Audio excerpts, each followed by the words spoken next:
Okay, Joe, you have waited a long time for this. I don't remember how we met. I think I remember. Okay, so I'm hosting the Bitcoin.com show. It's one of the top crypto shows in the world. And LunarCrush had just launched, I believe, around that time. It keeps turning off, Ninja. I think the battery's dead on it.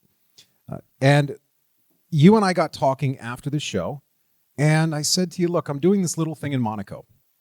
And it was the Forbes Monaco Metaverse and NFT Gala. And I asked you to come. I said, would you be willing to come on stage? Because there's very few people around the world that I trust with my brand. It's true. And I can tell you this, each and every person here, you should be very selective. Look how hard you have worked to get where you are. Thousands upon thousands and thousands and thousands of miles. I think some of us, Robert Grant's probably done 1 million miles around the world at this stage. You should be selective. Eric Weir would say, be selective who gets your time, who gets a piece of your pie. And I love pie. I invite you to Monaco, and you teach a room. I think there was probably 75 people, 80 or so were there. And 60 of them were on the Forbes billionaire list. So this is the who's who. I'm really, really nervous. And Joe comes in. He's all calm. You got your dad. I hope he's doing well, by the way. He's like so cool. And Joe, you just crushed it. So I knew we needed somebody that can talk about this emerging world of Web3 technologies, from cryptocurrency. I don't know if he's going to talk about NFTs today, but what is it? And what is driving decisions?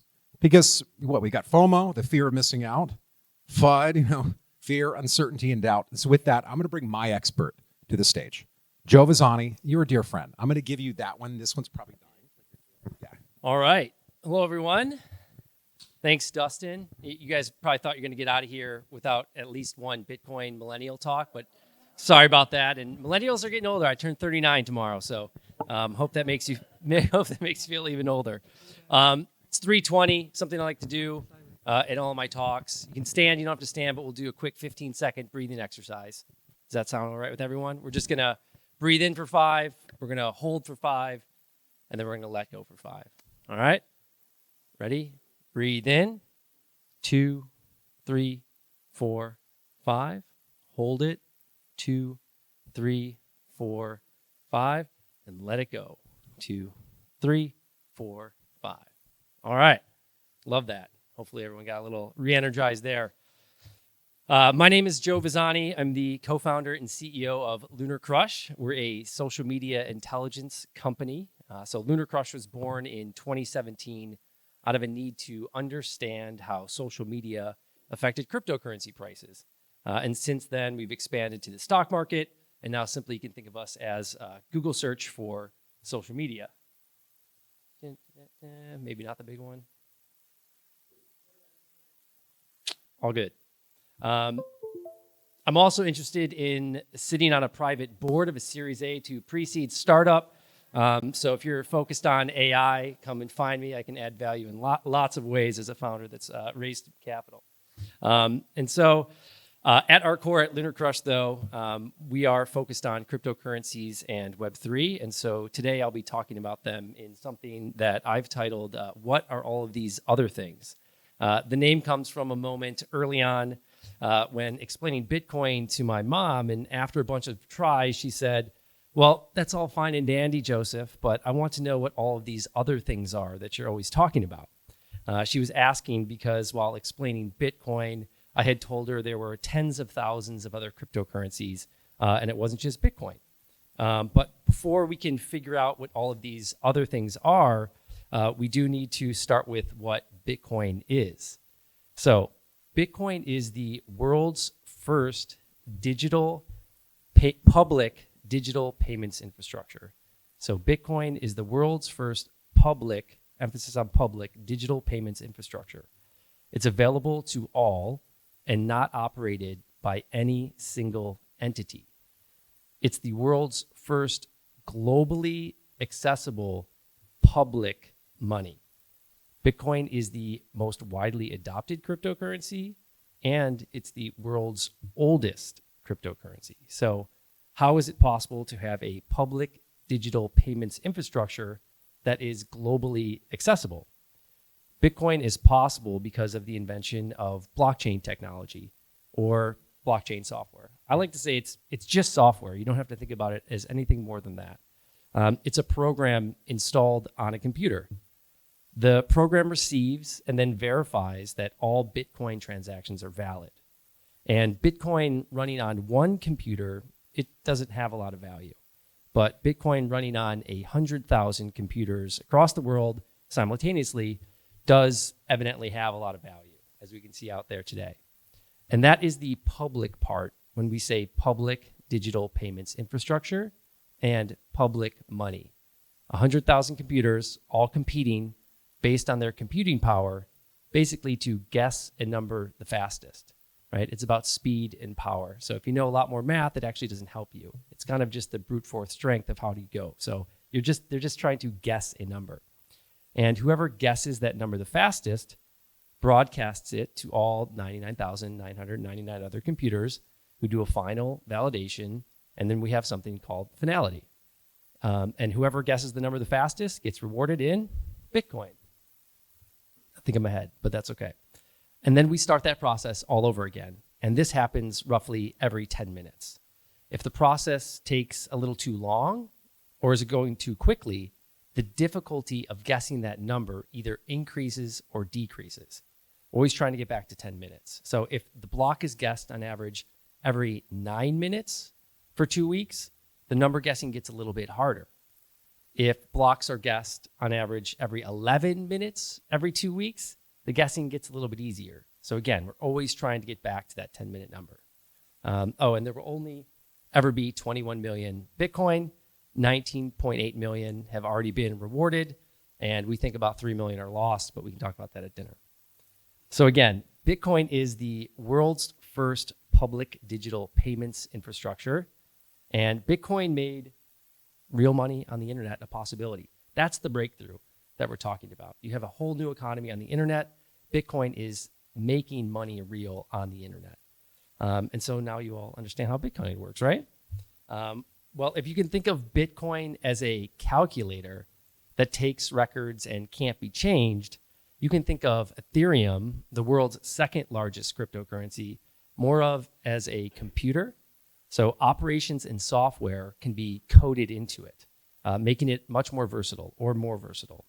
And so if Bitcoin is the world's first public digital payments infrastructure, then Ethereum is the largest public digital payment computing network. And if you're thinking, hey, Joe, can't people just create these things? The answer is they have, and they do. Litecoin, for example, which is one of the world's largest cryptocurrencies. It's top 25. It's worth $5 billion. Someone basically just took Bitcoin. They pressed copy, paste, times 4, and they created Litecoin. That was literally the entire thing. It's worth $5 billion.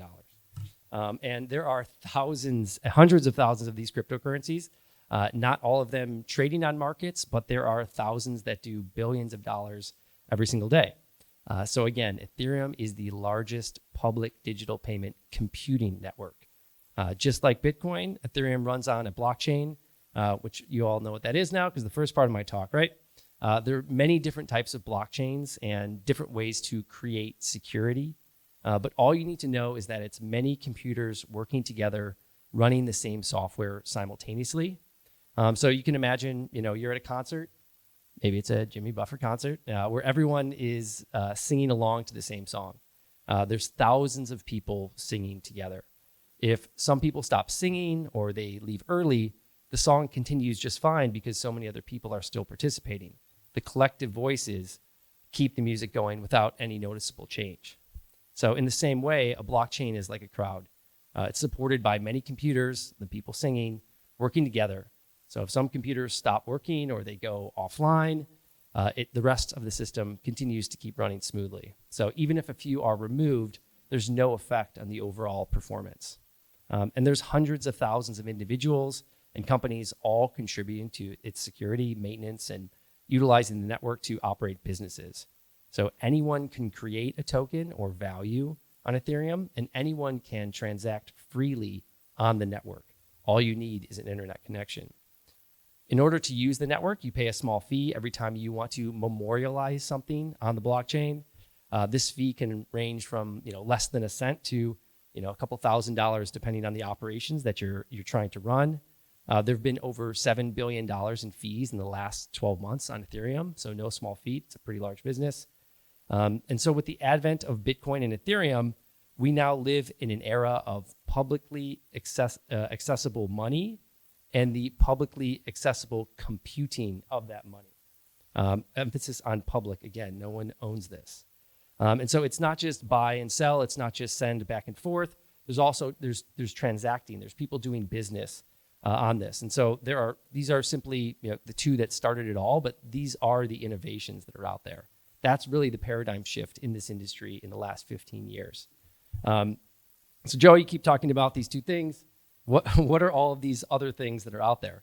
Well, you can imagine what has happened in the most free market to ever exist of internet money, where anyone can launch a business or a project.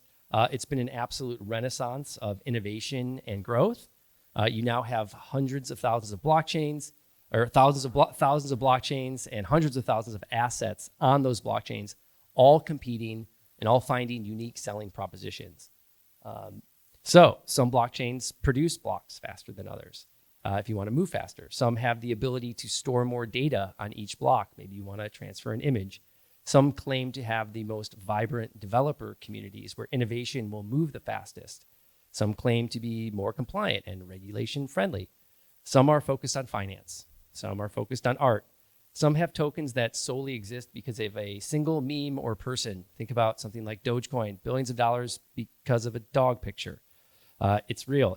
It's out there. If you ever want to really understand like internet and culture, you have a question about like what's happening on the internet and why does this all exist, you just have to point to that. That's what's happening. Some are made just to connect all of these blockchains together to make them more interoperable. How do they talk to each other? Some are used to simply peg to the US dollar so you can move dollars around more freely across them. And you might think, oh man, do we really want to have US dollars on a blockchain? Well, if you're the purveyor of US dollars and you want more people to use your product, people are now using the dollar in all parts of the world that they never would have before without blockchains. It's pretty incredible. Some are focused on lending you money to buy a house. Some allow you to put the value of your house on them. Some are rewards incentives for using your favorite products. Some let you prove you're the top player in your favorite video game. Some are pegged to the price of gold or silver. Some will let you bet on your favorite sports teams or even who you think the next president of the United States will be. I will definitely stay away from that. And one will even let you contribute to a intergalactic or galactic, you're going to have to correct me on that, treasure hunt headed to the South Pole of the Moon on the IM-2 mission this winter. It's a project I'm working on with my company. It's called Nakamoto 1, and we've actually inscribed a private key onto the back of a lunar outpost map rover. At this point, we're going to send about $250,000 up to the South Pole of the Moon. Anyone can contribute, so if you want to send a bunch of money to the South Pole of the Moon, hop on it. Who knows how much that will be worth when the second grader or someone in the future gets access to it. But for fun, that's our goal, is to bet on the future of innovation. And we believe we should inspire the next generation to love physics and to love blockchain. So thank you all. I'm excited to meet you all later at dinner. Thank you.